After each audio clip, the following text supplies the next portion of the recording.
time, yung Dragon, tsaka yung Way of the Dragon, binigyan pa ng magandang ultimate na kopyahin dito si Aqua. Oo, so hindi talaga siya mahirapan ever. Nag-pay off yung Valentina first pick here for AP Bren. And as you mentioned, yung naging takbo ng ating draft ay looks like napapabor din dito sa side ng AP Bren. But let's see. For now, lock in na Heroes as we move on forward for the last game ng ating first match here for Family Sunday. AP Bren laban sa TLPH. Only one can continue their streak. Pero sino nga ba magiging kampiyon for week number 2? O nga pala, putulan pala ng streak itong ating makikita. Pero JP ay nagpapamalas na naman. Na-miss natin ang Air JP na madalas natin nakikita before.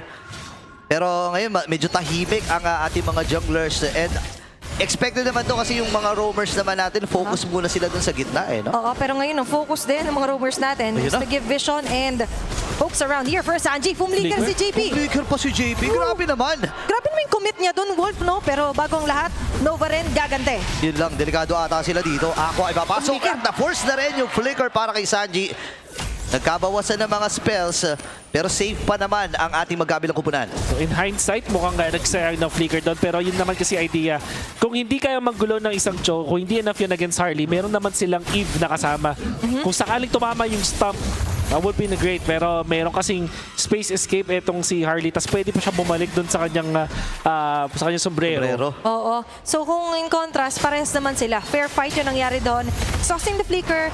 Ni James Hanks hindi naman na-delay, hindi siya naagawan ever dito ng TLPH. Pero Nova has other plans in mind. Katulad na sabi ni Wolf, wala mang pang heavy crowd control. May pangharap naman dito ang AP Bren. Kita mo yun, paglapit ni James Punks, yung huling sapak ng Jeet Kune Do ay pinampigil niya. Baka kasi makuha pa yung...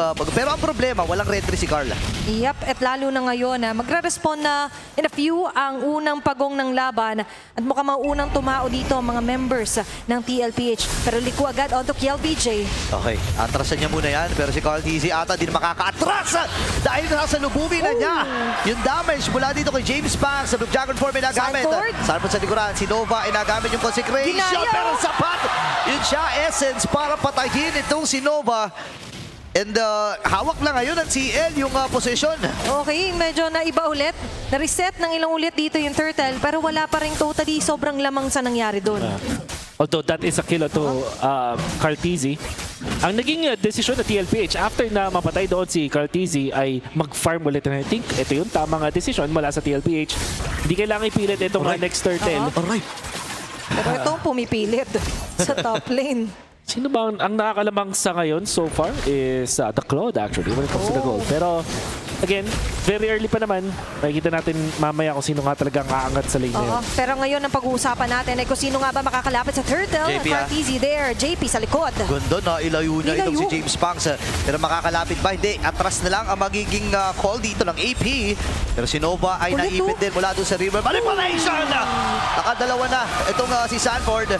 Pero naiwasan eh. Aqua, grabe naman yung timing na yun at yung pagtansya.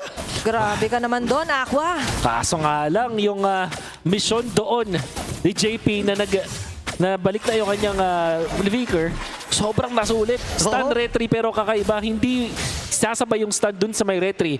Nilayo niya yung kanyang kalaban with that Way of the Dragon at hindi na nakaporma si James Punks doon. In the early stages din, makati kasi yung damage ng isang Cho, lalo na sa mga assassins or kaya naman mga mages na jungler. Nakita nyo naman na nag-half agad yung HP doon ni James Punks, and even when he had with the space escape, gusto niya sanang lumaban, di pa rin enough. Prime example kung bakit ang Cho, paghawak ni JP ay iniiwasan din, kinatatakutan. And na-maximize sila fully nga yung vision plus multiple controls na hawak nila sa mapa. Instead for AB Bren, yung in-expect natin na dalawang frontliners or frontrunners pa may objective ang pwedeng sumabay. Sila pa ngayon yung hindi halos makasabay. Pero ito na yung mga nilatag at ginaya ang RWM. Dalawang river manipulation na. Si James Punks ay tumatakbo. Kaya lang naipit din. Nasipa pa ni Danny JP! Nova Swell ay mamamatay. Sulit na ng CL yun. At nakahabot din dun si Teddy with the assists. Yep. Napakagandang mga chain of events para dito sa TLPH, and that started again na dun sa Cho na nila aspect dito ng TLPH. Bigay sa kanila na napakadaming kills in the early stages, 4-1 At dahil doon nakapag-farm na itong si Teddy, nadamay nga naman kasi doon sa Assist. Yeah. Is now leading by so much against Shizu. Marunong talaga si Daddy JP i-share sa kanyang mga anak. Oh, ito, para sa'yo. Lapit ka dito. Pero yung paglapit din earlier doon ng AP Bren, nasabi nga natin, yun naman yung pinaka-kinacall for pag may Hilda. Kailangan niyang lumapit. Kailangan niyang bumabad. Pero for now, hindi favorable yung paglapit niya sa TLPH. Already getting the 2K lead. Another turtle na hawak nila na Aqua and James Banks mukhang hindi na yata Wala na. lalapit pa. Hindi na sila lalaban dito. Hinayaan na lang nila si James Punks na pumunta sa kabilang panig ng mapa. Abang-abang lamang dito si JP. Ito na naman yung threat ng Black Dragon form. Talagang pipwersahin nila. Grabe. Napasagin yung Torre dito sa Dragon middle. Dragon. Black Dragon form ay ginaya din naman. Ang problema, wala siyang petrify. Pero nakabasag na ang Team Liquid at 2.7k na ang kanilang lead. Okay, nagkakaroon ng struggle when it comes to initiation taas, ng AP Bren. Pero Sa taas, sa taas. Shizu ang delikado. Nagpo-push naman siya doon. Nakakapag-farm ang gold laner ng AP Bren, Wolf. Yeah. But not as much sa nakikita natin dito mula doon kay Teddy. 3.9k. Ang pinaka-importante pa dito is napakaaga nilang napatumba yung mid lane turret ng AP Bren. And then you can see Carl TZ also lumalamang na rin doon sa kanyang counterpart. And si Carl TZ with the Radiant Armor, it means na may pangharap na talaga ngayon ng TLPH. Mas Wala sa lalo gusto gawin ng AP silang Bren. mahihirapan. Yun, no, sakto, Purify yung nagamit pero hindi niya mapupurify yung mga normal hits dito. Teddy! Pero nandun si Sanji para luminis. Ganon din naman ito si James Banks na napatay din ni Sanford. Sansan Duo is doing it. Okay, may JP ba nakahabol? Nova medyo delikado. But still, kalma muna mapa natin. That's a cross-map play here. Pero TLPH got the most out of it and a possible turret take din sa top lane. Problema dito sa AP Bren, nakakuha sila ng mga maliliit ng wins from other parts of the map, but as you mentioned, the cross-map plays wala sa TLPH, mas nagiging efficient sila sa mga trade-offs na nangyayari. Nabibigyan pa yung mga heroes na tama yung doon sa natamang target. For example, itong si Carl TZ, tahimik lang pero ang dami ng mga green camps na nakuha niya mula doon sa AP Bren at nagbibigay sa kanya ng advantage ngayon. 4.3k sa ating Fredrin. 4k pa lang. Itong ating James Banks Harley. I feel like ang AP Bren more on waiting na lang sila dito for TLPH. Hindi pa natin sila nakikita ever na sila yung magsisimula ng mga skirmishes or clashes natin sa mapa. Even the last turtle, parang willing na silang ibigay na muna to kay Carl TZ. There wasn't any space at all for AP Bren na parang aamba sila ng agaw. Hindi sila nagkakaroon ng entry point dito, Burrito. Wala silang choice kailangan nilang ibigay ito. And ang nagiging mahirap na part, lamang na sa goal itong si Carl TZ. Kapag laban kasi ng assassin versus utility, pag lumamang ang utility sa gold, parang napakalaki na ng gap ng isang assassin, no? As compared dun sa assassin versus assassin, no? Istorbo na talaga yung naging mapa dito para kay James Banks. Meanwhile, for TLPH, also with a Chastis Pauldron para dito kay Carl TZ, Wolf. Yep. Makati na yung items dito mula kay Carl TZ. Ito rin yung isa sa mga paborito kong facet ng isang Fredrin. Pwede ka talaga mag-itemize madali. Okay, pwede na rin sumabay dito ang TLPH. Nagamit din yung river manipulation pero hindi makahabot itong si Aqua. Atras na muna siya. Buhay pa ang mga miyembro ng Team Liquid at si Nova. Sa ikaapat na beses ay namatay muli. Interestingly, sinasabi natin na meron pang harap yung AP Bren. Two of their heroes, yung Hilda tsaka itong si Uranus. Kasi nakita natin kung gaano kabilis natunaw. Wala pa rin kasing nabubuong item itong si Nova. Naka-silence robe at black eye shield pa lang siya. Going in for the Fury Hammer, meaning na hindi niya kayang tumangki. Hindi talaga. Kasi sa ngayon for TLPH, they're capitalizing on that na hindi nga makalabas. Hindi makapamalengke dito ang AP Bren. Pero Teddy papasok. Ipit sila dito. Napakagandang timing. Patay din. Swagwa. At nakadalawa na dito si Teddy. Black Dragon for may nagamit. Hinabol pa with the 25. Tatlo kaga na napatumba ng Cavalry sa may recall. Kasama ang Machong Horse. What a flex here for TLPH. 3-man down for the side of the Beast. Wow. Grabe, madness yung ni-spread dito ng Cavalry. Shinatcall yun na-feel ko eh. Si Carl TZ pumesto muna, tapos biglang nagpwestuhan lahat. Shinatcall Ayan, yun. Machong Horse. Machong Horse. Machong Horse, ayan na naman tayo. May nagbabadya na naman panganib for AP Bren. Ayan na agad nanguna na si Sanji with the RWM. Nagka-catch up si Nova. Wala yatang damage. Kaya alam, sinipa siya. Binili yung trip. dito ni Nova. Nakakuha na naman ng kill ang Team Liquid.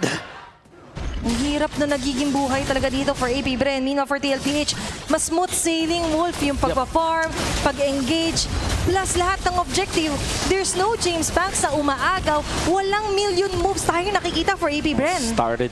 Siyempre Patatagalin dun pa. sa mga ginagawa doon ni JP. Patatagalin 10 pa 11. Ayan na. 10. Naku, patatagalin nila.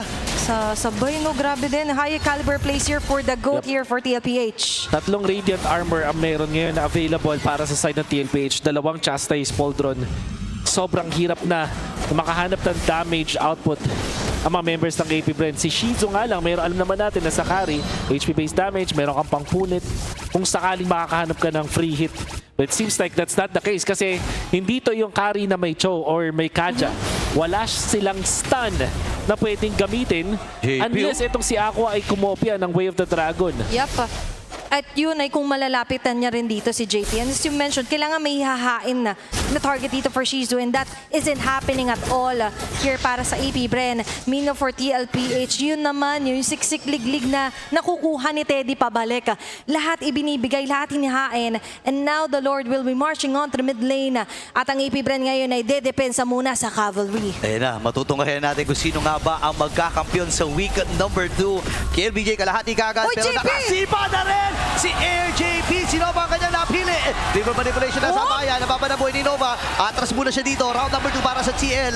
Pero Lord na kasama. Endable na ang isisigaw. Lock Ay, si tower Teddy na! Cutie nagka-tower lock na. Retribution nila gamit. Patay si James Bongs! At Team Liquid ang kampiyon ng week 2. And with that, sila pa rin ang magpapatuloy ng kanilang match win streak here. After the day number 3, Sunday Grande here for TLPH. A 2-1 victory laban sa AP Bren. Hindi rin naging madali itong buong serie na ito against sa AP Bren. Pero nakita natin, safe ang MMR Safe ni ang Teddy. MMR. Safe 2 pa wins. 2 wins, pre. At yung Exodia, ang hirap pa rin talagang tibagin. Hirap. Yep. I gotta say, AP Bren, ang ganda ng ipinakita dun sa game number 1, the start of game number 2. But game number 3 was all Team Liquid Philippines. Palakpakan pa rin natin na best start so far para sa AP Bren in a long while. Definitely na nasagad pa nga ang ating match onto a game number 3. But looking back, dun sa ating naging game highlights all throughout the round, yung kinakatakot nga natin na kakulangan here for AP Bren, dun naman nagkaroon ng sobra-sobra na hold ang TLPH, taking hold ng buong game number 3. There Grabe, wasn't any space para malayang makahinga ang AP Bren dito. Classic na sandwich play mula dun sa TLPH. At ang sinat call na TP, 100% sure tingin ko. Sinat call yun. Still on track dito ang TLPH, standing onto their team standings. Pero balikan muna natin ang winning moment kasama ng ating host for a winner interview. And still undefeated this week too, Team Liquid Philippines! Congratulations, TLPH! At ngayon nga ay wala pa rin kayong talo sa 2 linggo na tinatahak natin itong Season 17. At kayo rin ang champion ng Week 2, we would say. Gaano kahalaga sa inyo itong panalo nyo against AP Bren? Ayun po, masaya kasi wala rin po silang talo eh. So, ayun, kami yung unang nakatalo sa kanila. And another undefeated from this side, Teddy. 2 games in with 2 wins under your belt. Gano'ng kahalaga sa'yo na ganun yung unang experience mo agad sa MPL? Sobrang saya po kasi win streak. So I hope magtuloy-tuloy pa po. And of course, you're playing with veterans. Meron ba silang mga advice na binigay sa'yo na ginagamit mo ngayon while you're playing? Bigay ko lang po yung best ko, wag ako kakabahan. At syempre, yung best na yon, eto yung resulta right now din. Hindi ka ba talaga kinabahan doon, Teddy? Po. Ay, hindi naman. Pero, dito naman tayo kay Carl TZ, the GOAT! Pinakaba kayo ng AP Bren, no? Ang dami nagsisigawan talaga pag kay Carl TZ. Nung game 1, it's on their side talaga. At naka-reverse sweep na naman kayo. Would you say na AP Bren ay isa na talagang contender dito sa season na to? Opo, sobrang contender nila ngayon. Tingin ko pag dumami pa yung hero pool nila, mas lalo sila magiging threatening sa ibang team. So, galing nila. Well, commended by Carl TZ. At alam mo, Carl, tinitingnan din talaga ng mga tao ang jungler ng kabila na si James Pax. Game 1 was legendary with that 2U. Masasabi mo ba na James Pax is someone to watch out for in the jungle? Opo, siguro kapag nakuha niya yung suyo. Ganun. Oh. Parang may gusto ko sabihin. Okay. Pag wala yung suyo, kaya auto-ban na siya. Okay. Game 2 and Game 3. Basta yun, Carl. Oo. Ano mensahe mo para sa AP Brand? Galingan nila. Yun lang, galingan nila. Galingan nyo daw.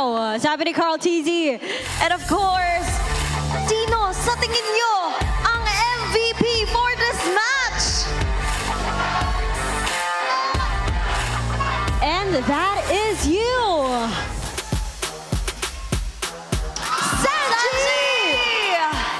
Sanji, what is your message for every TLPH fan watching right now? Thank you po sa pagpunta. Di ko rin po expect na mapupuno to ngayon yung venue kasi sobrang init kahapon. Thank you rin po sa pagpunta ulit ngayon. Sobrang humble ng ating MVP na yan. And again, with a reverse sweep, let's give it up for Team Liquid Philippines! You may now take your victory walk. 2 undefeated teams, but 1 came out on top, and that is TLPH. And we'll learn more how that happened as we throw it back to our panel.